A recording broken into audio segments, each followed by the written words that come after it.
You're listening to the Tony Kinnett Cast on 93 WYPC. WCYTV Here on the Daily Signal. Good evening and welcome to the Tony Kinnett Cast. It's good to be with you, whether you're joining us over on the radio, the live stream, TV, cable, wherever you're hopping on this evening. We're really glad to have you here and glad to have Rebecca Downs over from townhall.com over with us. She's out on assignment, and thank goodness, because we've got a lot to talk about House Democrats. So, Rebecca, how's it going? Oh, yes. Good. It's going great. There is certainly a lot of news today and this week in general with the crazy radical leftist Democrats. So let's get right to it here. Let's not waste even a second. I know that with the Al Green censor vote today that we were not quite sure if all of the Republicans in the House were going to actually chip in and get the vote through, and weren't really sure what Democrats were aiming to try here. Tell us a little bit about that vote and kind of the stuff that went into it. So it was a very fascinating vote, right? All Republicans did vote in favor of censure. 10 Democrats even joined them. 2 voted present. Green voted present himself, the congressman being censured, and a freshman from Alabama.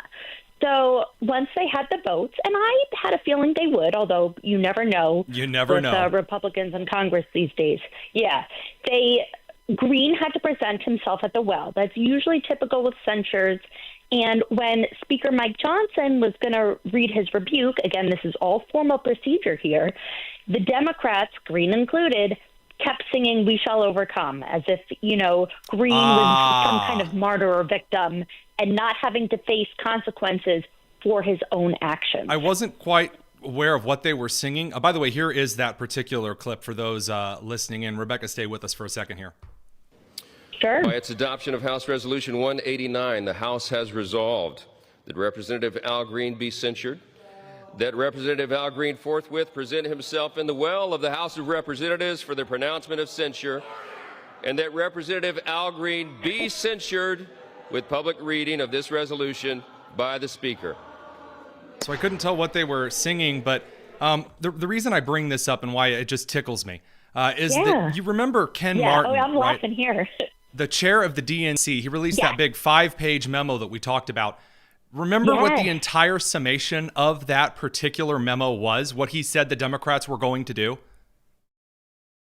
But didn't he say, the only point he made, he claimed that Democrats were going to stand with working people in the labor class, something of that nature? But it was how he said they were going to. They said they were going to sing. They were going to sing. And I thought, oh, that's a metaphor. Like, they're going to stand with labor. They're going to, talk about Trump's bad.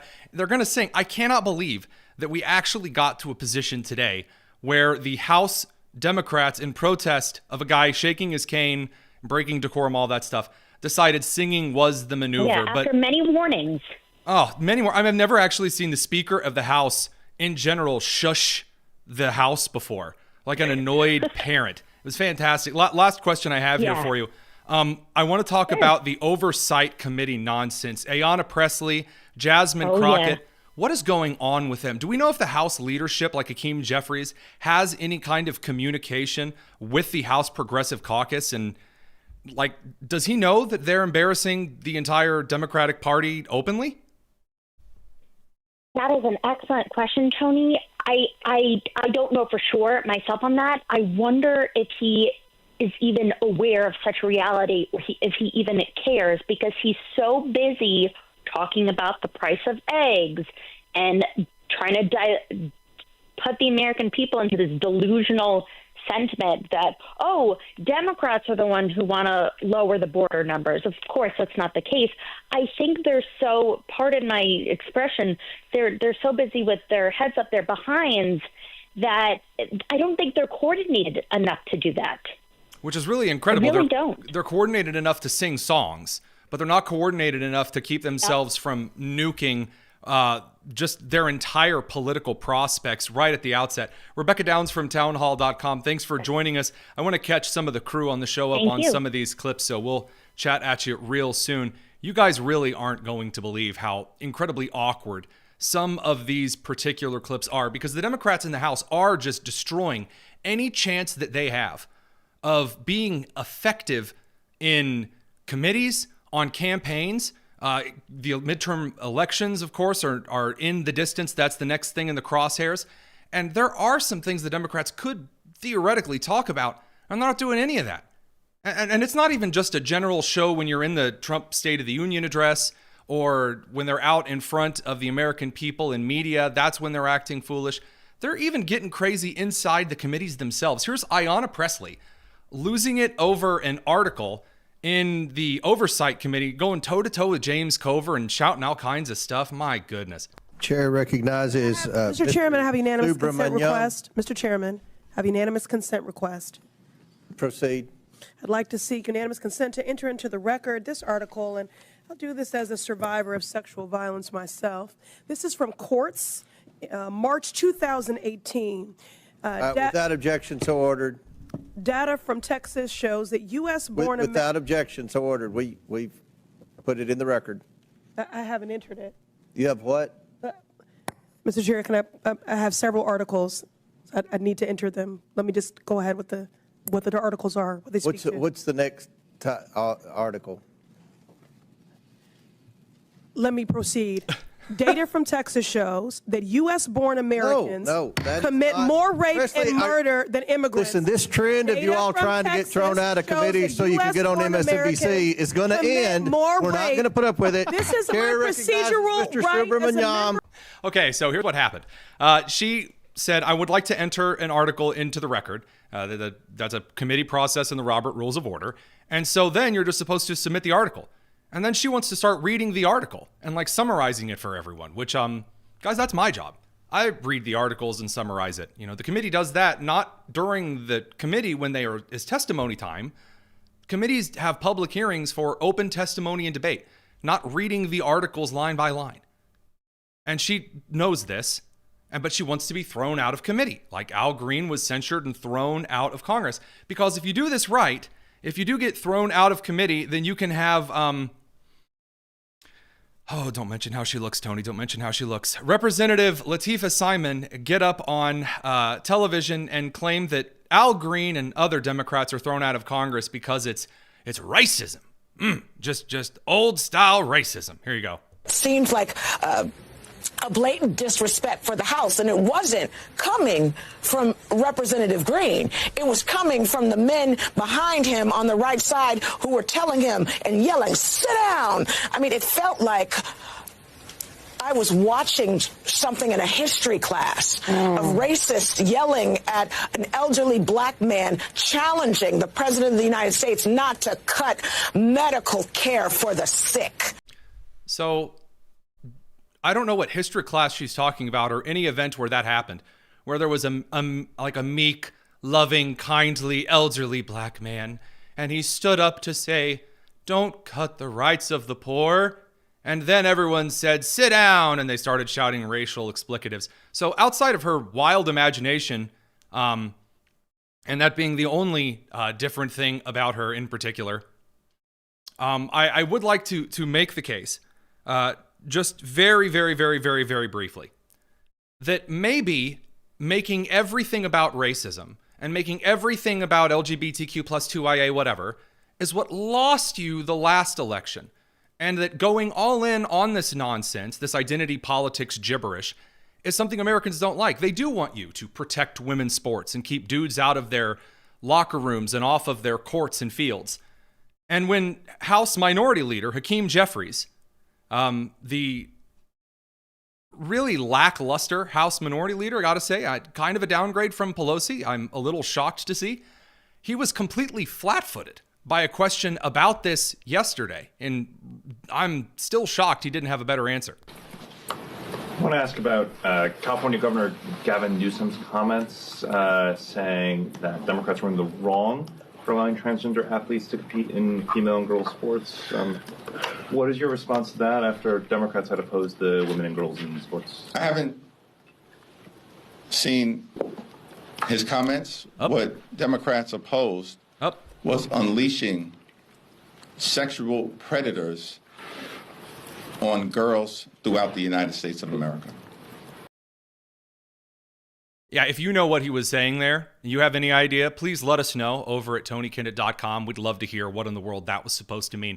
We'll see the radio crew in just a second. It's the Tony Kinnett Cast here on the Daily Signal. All right, live stream crew, you know I've got just a little bit more, and it's all about Jasmine Crockett. Every single conservative pundit out there, you pick one congressperson that you've just got a little bit of beef with, who's just more embarrassing than the rest of them. You know, everyone's got their own. Some they always go to AOC. Some they really don't like Rashida Tlaib or Ilhan Omar. I found Jasmine Crockett, and she means the world to my broadcasting career because there is an endless, boundless depth, a beautiful well of stupidity that we may draw from forever. Now, Jasmine Crockett was also on this particular Oversight committee with James Comer, trying to compare Donald Trump to one of the illegal immigrants convicted of rape and murder. Okay. As is Miss Crockett from Texas. Thank you so much, Mr. Chair, and thank you so much to our mayors that are here. And I really quickly want to touch on something because I know that many of you prepared for today's hearing by making sure that you got a little bit of information about immigrants and crime in your cities. Let me ask each of the mayors, just yes or no. Have any of you been made aware of any immigrant that has had 34 felony convictions that has still been able to roam around in your cities? So the dunk she's trying to make is that, well, I don't see any immigrants that are allowed to roam around that have 34 felonies. I mean, yeah, I don't know of many illegal immigrants that do, in fact, have 34 federal level crimes brought through a state level court on business charges. There are, however, Venezuelan gang members convicted multiple times of rape, trafficking, and murder. I'm going to be honest with you guys. If you're going to ask me to pick between someone accused of a political and business crime and then someone who's been convicted of the rape and murder of children, yeah, I've got a hunch. I know which one's more dangerous. But then Jasmine Crockett decided that wasn't enough. We got to really ratchet it up here. We got to take it to the next level. And she decided to say that Republicans really want black people out working in the fields, which, And as they have decided to go after immigrants and things like that, and they've said, oh, they taking your black jobs. They taking your black jobs. Not really. They are obviously jobs that they want us to go back to, such as work in the fields, all right? Those immigrants that come into our country, they work the fields, something that we ain't done in a long time. And clearly, he is trying to make us go back to the field. I love so much whenever Democrats admit all what they think that illegal immigrants do. Again, they never say, oh, they go into the medical field and the legal field and they work alongside us in factories and they're a part of our communities. They're just a bunch of crop pickers. And she doesn't sense the irony there that she's like, man, it's a good thing we have these Mexican illegal immigrants. Otherwise, black people would have to do it. What? Really? We haven't even gotten to DOGE yet. DOGE will be up in just a minute. We're going to hit all of the crazy ways the left has fully impaled themselves on the Elon Musk Department of Government Efficiency team very foolishly in a second. But consider for a moment the left recognizing the massive cultural disdain for this race-centered, gender-centered, hedonistic, sex-centered, whatever garbage you want to call it. It's been totally rejected by the American people. Corporations, all the way down to small businesses, are getting rid of all of this filthy, discriminatory nonsense. And yet you still have the squad up there saying this is who we are, this is what we believe. And even when Democrats try desperately to go to like Loudoun County, Virginia, and talk about how they might moderate, David Hogg and Ken over at the DNC say, no, we're going to go even further to the left. And that's where we get to DOGE. We'll be back in just a second. Don't go anywhere. Got to pick up the radio, folks. It's the Tony Kinnett Cast here on the Daily Signal.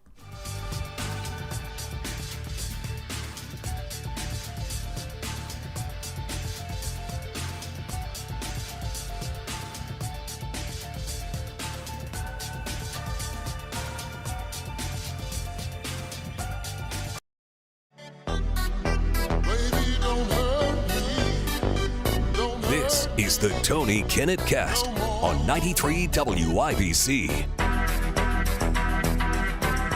Let's talk about DOGE, the Department of Government Efficiency. Elissa Slotkin, the senator from Michigan, made it her mission after Trump finished his State of the Union address to suggest that Elon Musk was using the Department of Government Efficiency to hunt down federal abuse, fraud, and waste in federal spending, and that then Elon was going to take that money and then he was going to distribute it to like billionaires, which makes no sense at all. There's not a debit card that there's just like, it says US government on it, that like Elon Musk is loading up with all of the spending and then he's going to like sneak away in the night. That isn't a thing. But besides the list of things Americans have found incredibly abhorrent through the federal spending of DOGE, which we'll get to in just a second, the Democrats have made it their entire political campaign right now, who they are as a party, to just focus on Elon Musk and DOGE.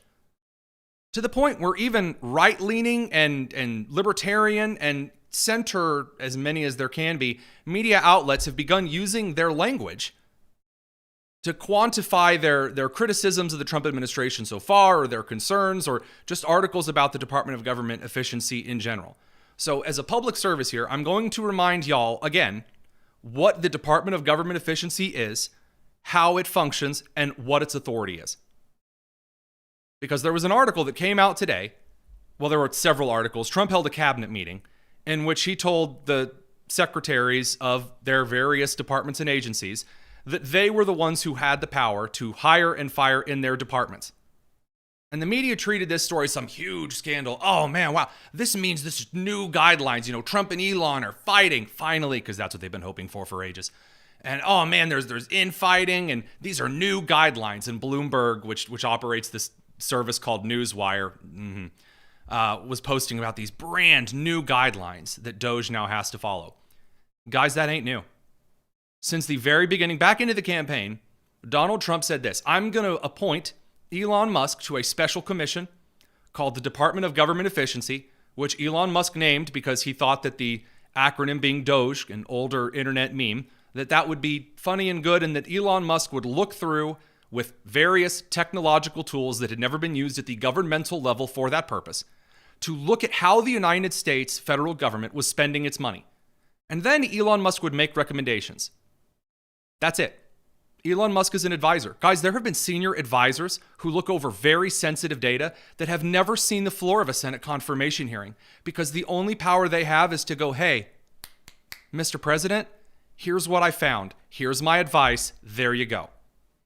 And so Elon Musk put together a group of young kids who understand AI, understand algorithms, which has been a hallmark of the technology industry all the way back to the late 60s and early 70s. I remind you that Bill Gates and Steve Jobs and the founders of various other tech superstar organizations started their businesses from crappy garages or small warehouses in crack-ridden neighborhoods. I'm talking about several major video game companies that started out in those particular ways as well. And those organizations start with young individuals, and those young individuals who are geniuses who get started doing that kind of work have been asked to come to the federal government and use those algorithms and things they've developed to sort through the various kinds of spending in the federal government, and then give some advice. Say, hey, here's where we should go. Here's what we should do with it. That's it. Now, I'm going to tell you a little bit of a secret. None of that is the authority to hire and fire. None. I have looked all day, despite articles from all over saying DOGE is no longer allowed to hire and fire. The Department of Government Efficiency and Elon Musk have never been allowed to hire and fire. The only emails, for example, the controversial email that Elon sent out at the request of Trump, in which he said, hey, tell me what you did this weekend, and if you don't answer it, consider this a resignation. That was not just sent out by Elon Musk and Trump hadn't heard anything about it. That was sent under the authority of the President and Office of Personnel Management. Therefore, that is an email from Office of Personnel Management through the various departments and then to the individual federal employees. DOGE recommended that USAID be shut down. DOGE did not shut down USAID. Elon Musk can text various secretaries and say, hey, do this. It's not legally binding. It's not. No secretary thought so. In every single interview, all the way from the very first day, day one, through the combined Oval Office interview with Elon Musk and Donald Trump all the way to now, Musk and Trump have made it very clear that Elon is just tech support. He's looking at various things in the government the president doesn't have the time to spend all of his energy looking through, because, the U.S. government's like kind of massive, and then relays things that he thinks should be done like any auditor does. And for the individuals out there saying, well, this isn't how an audit works. Guys, the standards for how audits work change about every 5 to 6 years after all of the mechanisms and the tools and the practices change. That's a very common thing for the style of auditing to change. None of what Elon has done so far in any way, shape, or form requires Senate confirmation hearing. You don't need a Senate confirmation hearing to be granted access to sensitive data, because you know who owns the sensitive data? The President of the United States. There's no special magical statute that suggests that Elon Musk, if the president reached out to you tonight and called you up and said, hey, I would like you to be part of this appointment. I really need you to read this manila file folder just for me. I want you to look at it and say, wow, that's a great manila file folder. The president could do that. You don't have to be approved by the Senate to do that. There is nowhere at all, in any way, shape, or form, that the Department of Government Efficiency has been given undue, unconstitutional authority in this federal government. None. And even, by the way, Cato, on the libertarian side of things, is saying, well, yeah, sure, Elon Musk can hire and fire bureaucrats. No, they can't. No, DOGE can't. And every single time you get out there and you suggest that it's actually the advisor doing the hiring and the firing, you are forgetting something rather clear. You're wrong. And if you're a major government think tank and you're out here running your mouth, you should probably know how government works. So, again, just to be clear, the Department of Government Efficiency, the only thing it has done is looked through government documents and then made recommendations to the president and to the secretaries and deputy secretaries of the various federal departments. That's all they've done. I wish that there was more to say on the matter, because we're going to move to the next particular piece of how the Democrats are impaling themselves on this particular instance. But throughout all of the various amounts of federal funding from USAID, all the way over to the specialized NGO funding projects, all the way over to the extra staff that were doing nothing over at the Department of Education, or the post-2019 VA, or the post-2011 Department of Labor, or the Department of the Treasury, or the Department of Transportation, or the Department of Energy, and on and on and on. Looking at how those staff operate is in fact in the purview of anyone the president wants it to be in the purview. If Donald Trump walked out tomorrow and says, hey, I'm going to post the personal office numbers and tasks and roles of every person in federal government on a .gov website, which I think would be kind of awesome, he has the right and the authority to do that. They are his employees. The Constitution states that everyone in the executive branch answers to the President of the United States. And then Congress and the Supreme Court are the check against that.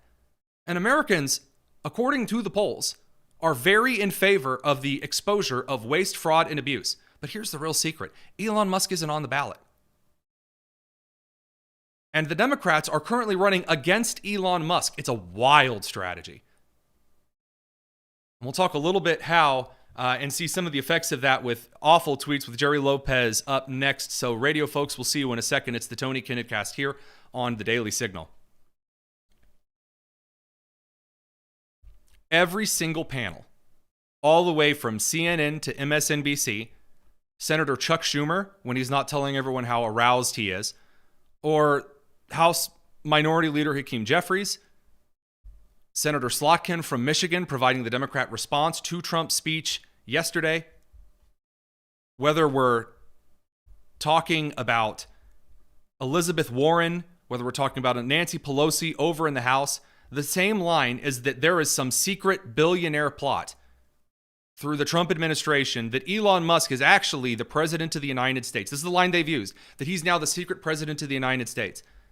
And I was on a particular media panel across a Democrat individual who was making these claims. And the same question that I asked him, I now ask to anyone out there who thinks that Elon Musk is the secret president of the United States. Why? And what would that do? Let's pretend for a second Elon Musk is the actual secret president of the United States. Okay. Then what? He's the richest man on Earth. He is the pioneer of modern space travel, of the electric car field, of boring and tunneling. He built PayPal. What does he have? What does he do? What is he going to nuke South Africa? Is that the scheme? I haven't seen Elon Musk actually get out there and provide any brand new foreign policy advice. I've seen him echo some conservatives and some populists on the foreign policy front, but none of that has actually swayed what the president of the United States has or hasn't said regarding NATO or regarding Ukraine or regarding Israel and Palestine or any of that stuff. None of it. I've waited for the moment I've seen Elon Musk swaying Trump on anything other than federal staffing and spending, which is his job as an advisor. You are to sway the opinion of the person who hired you, which he's doing for free. So if Elon Musk is the secret president of the United States, to do what? Well, to provide, to get money. He's the richest man on earth, and it's not even close. And he's not even taking any money for the job. What? Oh, so he's let's pretend that the security defense contract that Elon Musk received from the Biden administration, that was brand spanking new, just fresh in the Trump administration. Elon's getting all these defense contracts. Okay. Are you suggesting, A, that Elon Musk would have gotten those? Or would not have been able to get those if he weren't in the administration? I haven't seen any of this yet. You might have something. If Elon was slinging defense contracts to himself like Waffle House is slinging out hash browns, I ain't seeing it. All I have seen so far is an advisory role position and him saying things that the left finds deeply uncomfortable because that is where all of the money is made and that is where all of their left-leaning staffers are holding desperately close to. And, of course, that brings in people like Stacey Abrams, caught for taking massive amounts of federal money. And you even have, Kamala Harris aides doing the same kind of nonsense and getting caught. And wouldn't you know, we'll talk about that in just a bit. It's time to head out. We're going to bring in Jerry Lopez for some awful tweets. It's the Tony Kinnett cast here on the Daily Signal.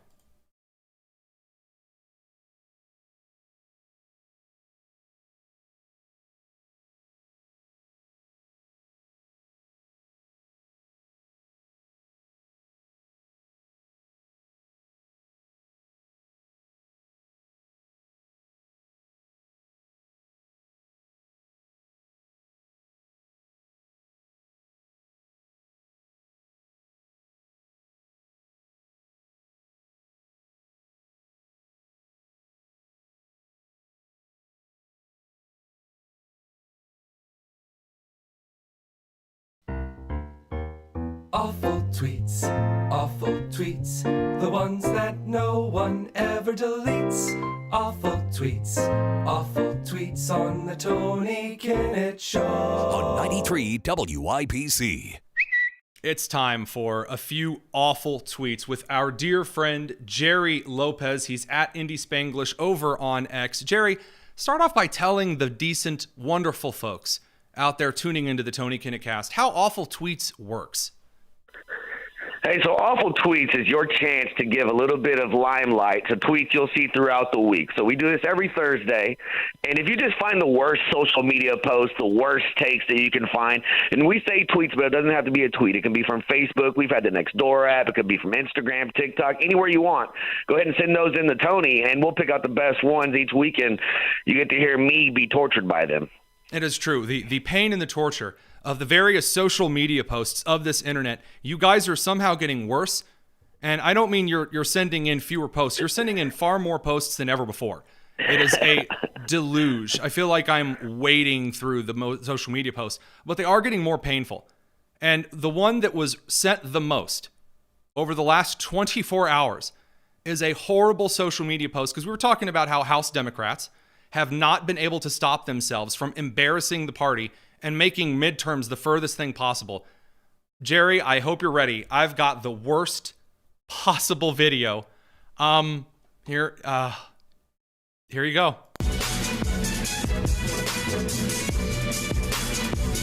So it's all of these House Democrats. They're dancing. They got little fun facts about them. That was doing like some weird fighting dance. And it's really, really cringy and awkward and terrible. What do you think of that? Yeah, so I remember this making its rounds on social media. So this is all of these different politicians bouncing almost like they're Mortal Kombat select screen, right? And they have different skills and attributes and stuff.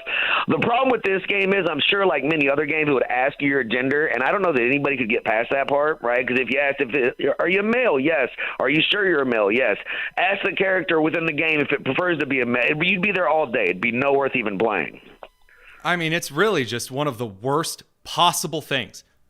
Just one of the most awkward. First of all, they're trying to capture that younger demographic, and they can't figure it out. They just keep shooting themselves in the foot. It's not content bad. I mean, obviously, I understand it's a meme of the Super Smash Brothers music. Everyone on the older conservative audiences today thinks it's Mortal Kombat or the Power Rangers. No, it's the Super Smash Brothers.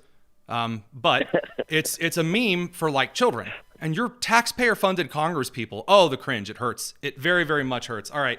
I've got a little something else for you here on the social media aspect of things. So the Europeans are losing their mind because it was Ash Wednesday here in the United States. And so Secretary Rubio was in front of people, and he had the ash cross on his forehead. And the guy's saying, "Are you okay, America?"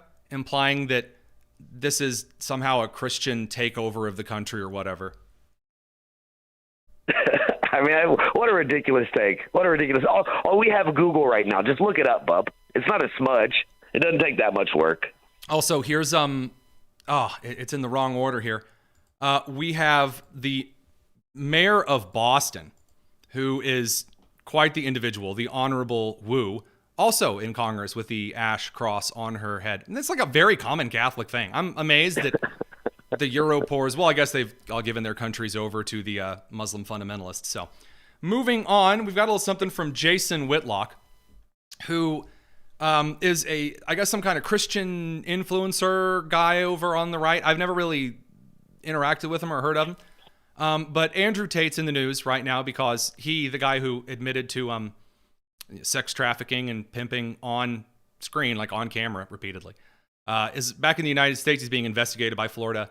And so Jason Whitlock says Andrew Tate isn't just some conservative influencer promoting the patriarchy. He's a pimp, as though that's a good thing. And then he turned around and said, Andrew Tate is going to continue to be necessary to win the information war. It's our mindset as Christian evangelicals that just want to protect what we hold dear. You sense anything kind of weird about these particular tweets next to each other? Yeah, the funny thing is these two tweets took place on 2 different days, right? So, like, today he says, he's a horrible person. He's a pimp. He's nothing more than some pimp. And then 2 days later, he's like, well, we need to have the conversation with him because and this is the kicker, our values will lead to the downfall of the West.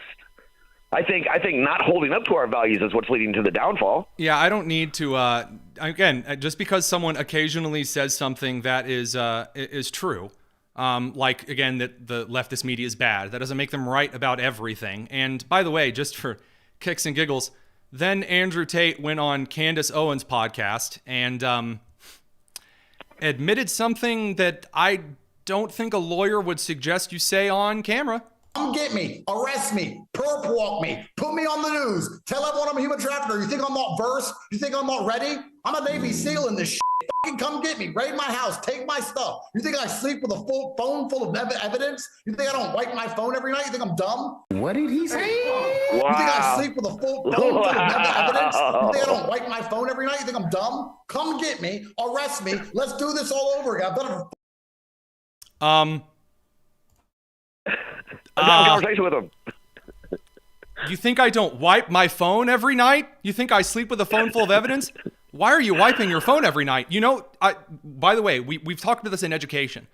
So when I was in college, we talked about this consistently. If you hear of a parent or student saying they wipe their hard drives every other night, that is an instant suspect for someone who's engaging in child pornography.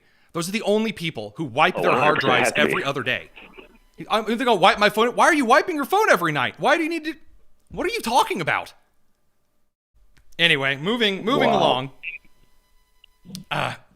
This is from the Hollywood Reporter. DEI is disappearing in Hollywood. Was it ever even really here? What do you think? I mean, obviously it was here. I was just waiting to see how far they were going. I was waiting to see if they would do a DEI Tarzan and really throw that out there. You know what I mean? Like, it would have been very interesting if they got to that line. I really do enjoy, after, again, the number of individuals who were given roles that do not fit the on-screen characterizations of those individuals before. That we had a minority mermaid. They've now turned around. Remember Snow White, the Hispanic young lady? Just, again, and there are Hispanic individuals who are very light-skinned. They could have gone with, but the Hollywood Reporter is read by about 3 people, and that's why. So, moving on. From Stacey Abrams, I'm proud of my work protecting civil rights and lowering energy costs for Georgians. Someone has to deliver, because Trump is taking our hard-earned money to cut Elon Musk's taxes. Right. Well, DOGE found like $2 billion in taxpayer earmarked money that was going to Stacey Abrams. So she's taking a loss right now. We are definitely making cuts in her finances, and she might want to make some cuts in her personal life. You know, I've got a hunch that that really right there has nothing to do with Elon Musk's taxes. But moving right along here, this is my favorite. I've seen really few, if any, people report on this one, and this tweet is just, I love it. This is from Joaquin Castro, Democrat representative. He took a sad selfie that looks like he just saw his wife's boyfriend for the first time.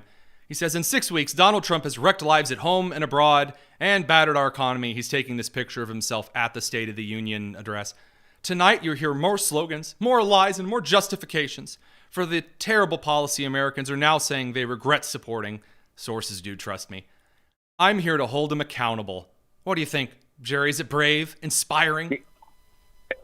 It's super brave, but he's completely off base. They did every single poll, even CNN's poll showed that people overwhelmingly support President Trump right now.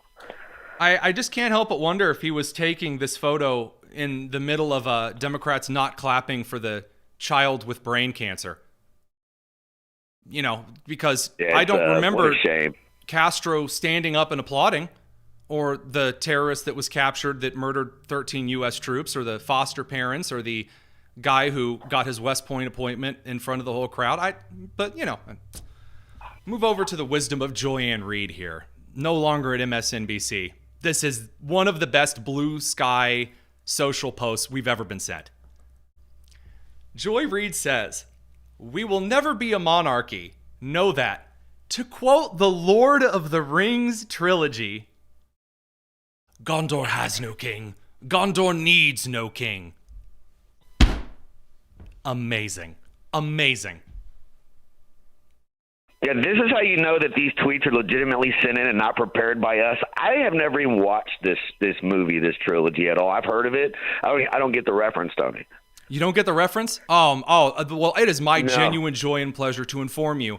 There are 3 parts of one book. That's how Tolkien wrote them. There's the Fellowship of the Ring. There are the 2 Towers. And then the 3rd part of Lord of the Rings is called, are you ready? Return of the King. And it is about one of the main characters, Aragorn. The entire book is about a prophecy of 2 things. About the ring being destroyed, and then Aragorn, the last of these really incredible supermen called the Númenóreans, men of Westerness, sorry, getting nerdy here, becoming king again and uniting men once more and bringing back art and culture and strength and defeating the powers of darkness. It is literally a book about the restoration of a monarchy. And here's Joy trying to dunk on Republicans. No clue what she's talking about. None at all. None at all. Well, Jerry, I've got homework for you. You've got to see the actual Lord of the Rings movies. They're really good, man. Peter Jackson did a heck of a job with them. I'll check them out this weekend. I haven't watched any, so I'll give them a shot. All right, we will catch you guys in just a second. It's the Tony Kinnett Cast here on the Daily Signal. All right, we'll stay on just for a second longer with the live stream folks over here. I do want to point out just one other tweet that I don't have lined up to share. But it is Jasmine Crockett. doing something, let's say, rather questionable with her rear end. And it's not in a particularly sensible style of dress in which she is twerking. I'm told this is her. I don't want to Google it though. It kind of scares me. In fact, it scares me quite a bit. Well, in her rap video, let's leave the twerking thing aside for just a moment, and we'll go back to the Crockett rap video. There are rumors that Jasmine Crockett, this is supposedly leaked from a source inside the DNC. There's no confirmation for this yet, so I'm just, talking about these things on air, just between us together here. Apparently, Jasmine Crockett is very much considering a run for the presidency. I don't even know if Jasmine Crockett is old enough to be the president of the United States. Oh, she's 43. She's 43 years old? Wow, good for her. Man, she looks a lot younger than 43, but I'll say this. The way that she's acting certainly doesn't appear 43. And if you're supposed to be an individual who aspires to have leadership in your committee, in the House, or God bless the individuals who promote candidates for the presidency in the DNC.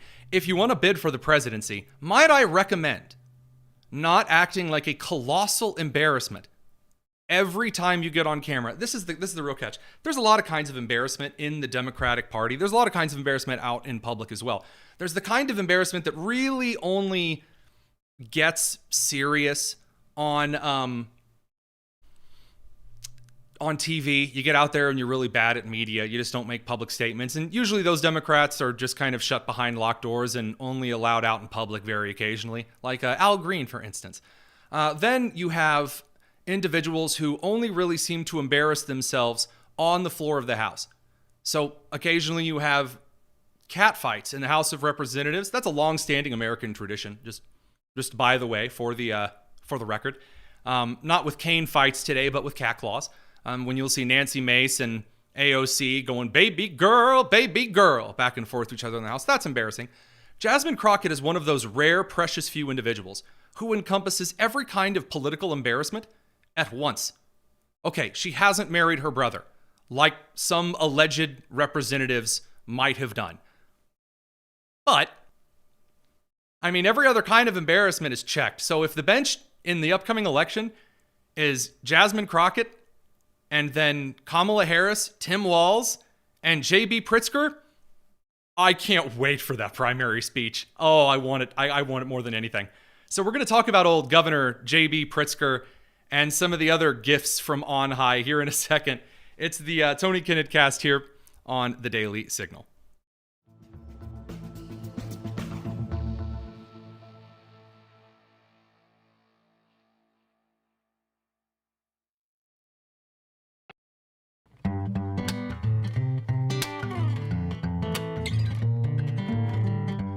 It's the Tony Kinnett cast on 93 WIPC. Just a curbside prophet. I'm so excited to share this particular clip with you guys. I have to make sure that it is loaded up. It is. Okay. J.B. Pritzker, who's known for terrifying owners of Golden Corral when he walks by, the governor of Illinois, whom in Indiana we tell children scary stories about so they'll listen to their parents. J.B. Pritzker got on television at the end of February. And for the life of me, I do not know how I have missed this clip. I apologize as a broadcaster. That is derelict of my duty to miss such a beautiful idea of how Democrats are completely falling apart right now. This is one of the top contenders for the next presidential race. J.B. Pritzker got in front of the country on the news and suggested that high grocery prices in this country are because democracy is being taken away. You know, you got to remember that the things that I'm speaking out about now, about, the threat to our democracy, this is not a message to win elections on. It's something people need to know. They need to know that that's happening. But, you know, if you talk to 100 people, knock on 100 doors, and I've knocked on an awful lot of doors running for office, and you say to people, you know, democracy is at risk. By the way, I love that he says, you know, when he's running for office, because you and I both know that's the only time that J.B. Pritzker's ever run anywhere. You know, democracy is at risk. Nobody knows what that looks like. They've never experienced it before. Yeah. And the reality is what people need to hear about is what the effects of that are. The prices at the grocery store are going up because democracy is being taken away. The prices at the grocery store are going up because democracy is being taken away. It's been a long time since AI has produced that level of drivel. AI has actually gotten to the point now in which you can have it write little political speeches and things, and it's pretty good. At least it's believable. If you tell it to write a Republican or a Democrat speech, it'll do so. I have not heard such a grocery prices are going up because democracy is being taken away. Ah, yes. These are like the articles in which they say that because this year, so there's an article that just came out that black women are dying at higher rates than white women are dying. And they suggested in the article that this was due to racism. And then, after a lot of comments started pointing out who was committing the murder of black women, because the point of the article was suggesting that, well, I don't know why white women are crying, because after all, so many more black women are being killed than white women. Again, I guess brown individuals or Hispanic or Asian or Indian or Native American women, they never exist whenever one of these articles are written. It's always black people versus white people, which is a really weird obsession that some people seem to have. But the comments started pointing out that the reason a lot of black women are murdered is because of the very high rate, especially in inner cities, of black on black crime. And then it becomes less about a conversation about race, and then it becomes a conversation about culture, because that's a cultural issue. But when you frame the article up in a different way and say, yes, that's the move, well, it's the exact same line of logic. And it's really humiliating, not just the individuals making those statements, but it's beginning to humiliate the entire party, not just from the House, but into the Senate. This is where things get chef's kiss beautiful. It's truly fantastic. So the Democrats are currently polling so low in the House and the Senate. There are fears that the Democrats may lose 20% of their seats in the House, according to current polling. And Republicans very much could have a 60-vote majority, or not a 60 votes out, or 60 seats in the United States Senate, which is enough to beat the filibuster and get to cloture, which means that the Republicans could basically pass whatever bills that they wanted and not just try to staple things to continuing resolutions and budgets and hope that Elizabeth Warren, chief parliamentarian, doesn't get too sticky about it. So Senator John Fetterman, who recognizes how tenuous his position as a senator is in the rapidly red-turning state of Pennsylvania, Commonwealth of Pennsylvania, posted a tweet that says, "A sad cavalcade of self-owns and unhinged petulance," talking about the Democrats. "It only makes Trump look more presidential and restrained. We're becoming the metaphorical car alarms that no one pays attention to, and it may not be the winning message." Make no mistake, that is Fetterman going, "You are screwing my chances of re-election. Stop it." And they can't, because they gave power to the young progressives like Crockett and AOC and Ilhan Omar and Rashida Tlaib and Ayanna Pressley. They have Hakeem Jeffries running the party, who can't even answer basic questions without stuttering his way into oblivion, and not because he has a stutter. You have Chuck Schumer, who's out there telling everyone how aroused he is. And then the rest of the senators are so angry about Elon Musk, they can't even focus on the administration they're supposed to be the opposition party to. Forget the next presidential election, which they seem to be focused on. They're not going to make it to midterms.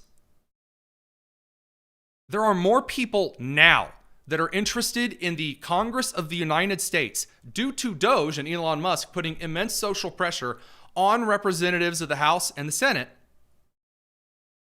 because those particular members of the House and Senate may or may not be voting on particular bills. Elon Musk makes that front page news.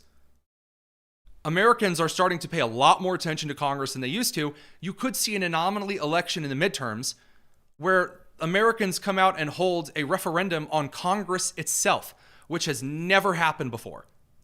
Never happened before. We've had referendums against the sitting president in midterms for a long time. We've never had a referendum against Congress itself in my memory, which means that there very well could have been a referendum on Congress, basically the 50s onward. But to my knowledge, though, the amount of sudden interest in American politics turning into a massive backlash against the very congressional House and Senate could be a huge game changer for how the American government runs. And we're going to talk a lot more about the Supreme Court of the United States and judicial rulings tomorrow. Have to catch up with that. We're going to head over on the live stream to an interview. We've got Ted Frank on the line from HLLI and suing those fools who have been blocking roads. This is the Tony Kinnett Cast here on the Daily Signal. Be back in just a second.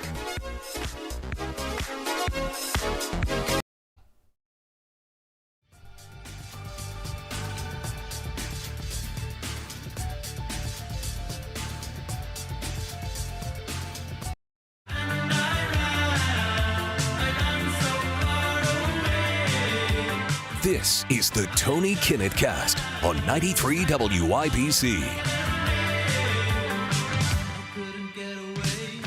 Welcome back to the Tony Kinnett Cast here on the Daily Signal, syndicated nationally, first out of 93 WIBC. It's good to be joined again by Ted Frank, the heavyweight boxer over at the Hamilton Lincoln Law Institute. When it comes to litigation with a little bit of station behind it, that's who you go to. Ted, thanks for joining us again, man. Pleasure to be back.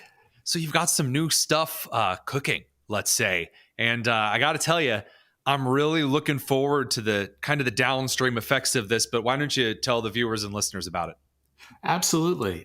We have sued a variety of activists on behalf of, well, not just activists, but left-wing NGOs on behalf of people victimized by road blockades where these organizations and activists deliberately block traffic to sort of punish Americans for being Americans. And, people have the right to complain about America. People have the right to complain that we're not doing enough to support Hamas terrorists. But what they don't have the right to do is break the law and block roads and create traffic jams. And you kind of can't impede the travel of others when people have to get out of their vehicles to then try to walk the rest of the way to O'Hare in Chicago to catch their flight to go home to be with their families or to catch work on time so they can feed their families.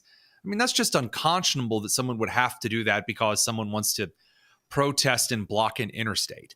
And that's only the people who are passengers. If you're a driver, you can't abandon your car on the highway. You're completely trapped. Absolutely.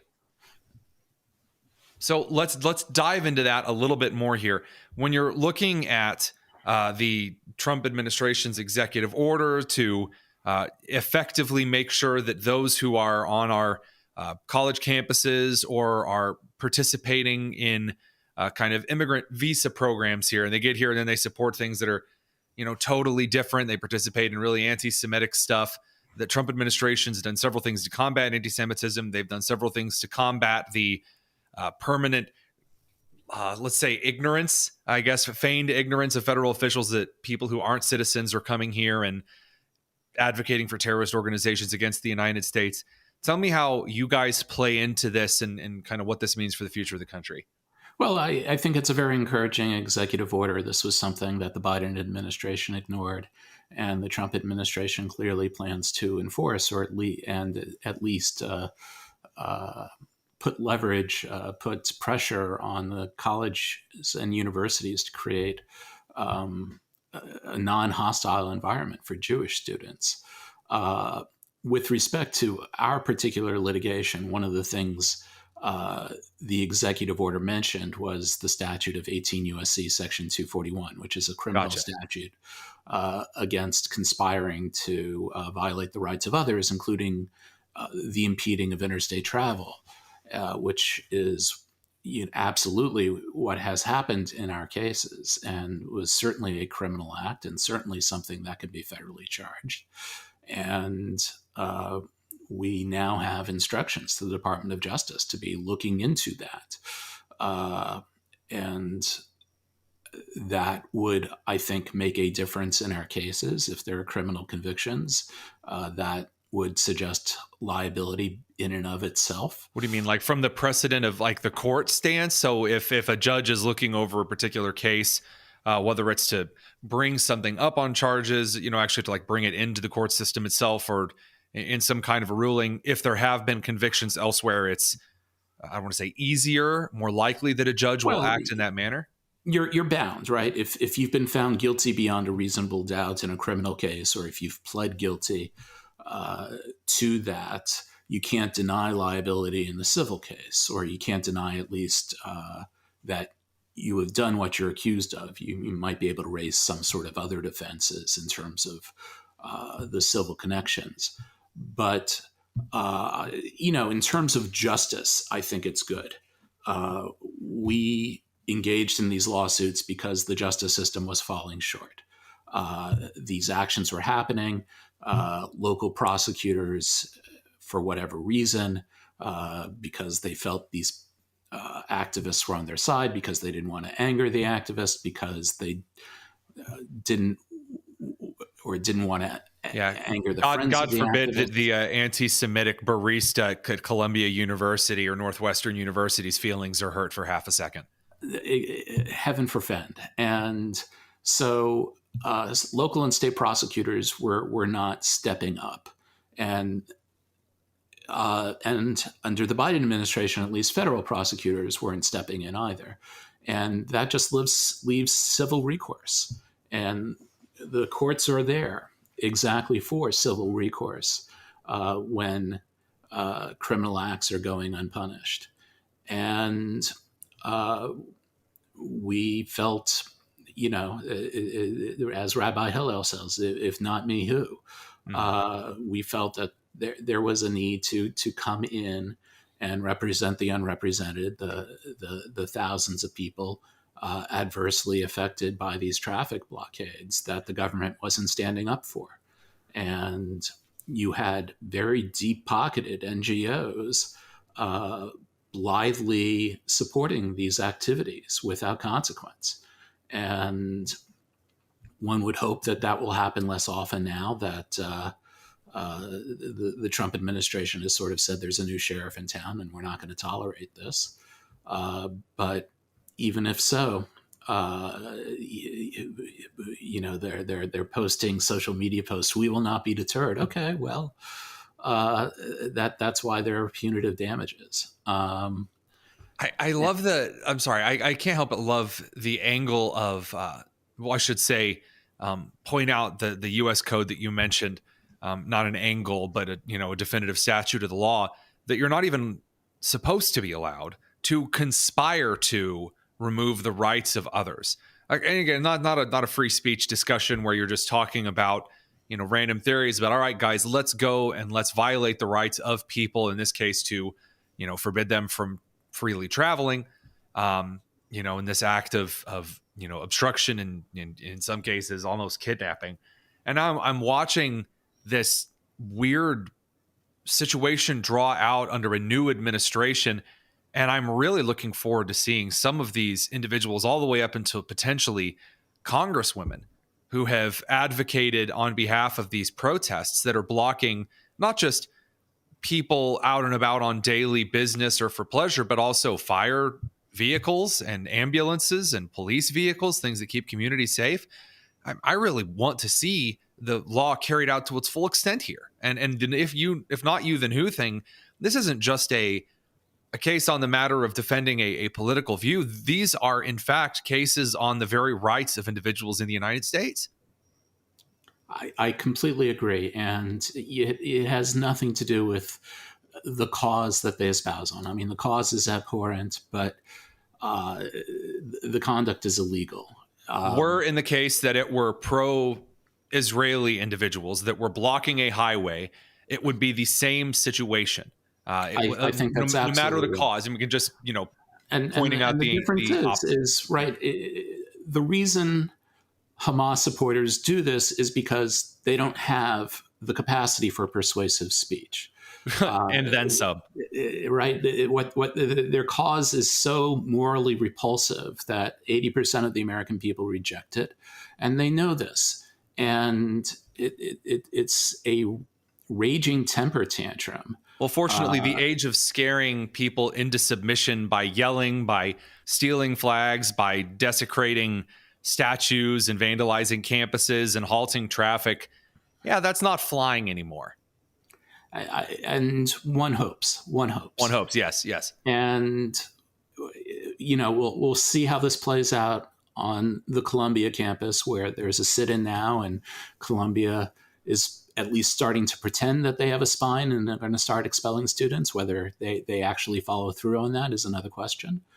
But it's very easy to stop the abuse, to stop the hostile environment, to stop the blockades of libraries, to stop the blockades of traffic. You just enforce the law. You enforce your rules and regulations if you're a college campus. And it's very easy enough to do that. And if it's not going to be done, that's what the civil court system is for. And, absolutely. My law firm, the Hamilton Lincoln Law Institute, is the first one to be doing this with respect to traffic blockades. And we're proud of that. And we look forward to these cases playing out. And believe me, so do we watching these particular cases. Ted, Frank, always a blast to have you guys on. We really appreciate what the Hamilton Lincoln Law Institute is doing.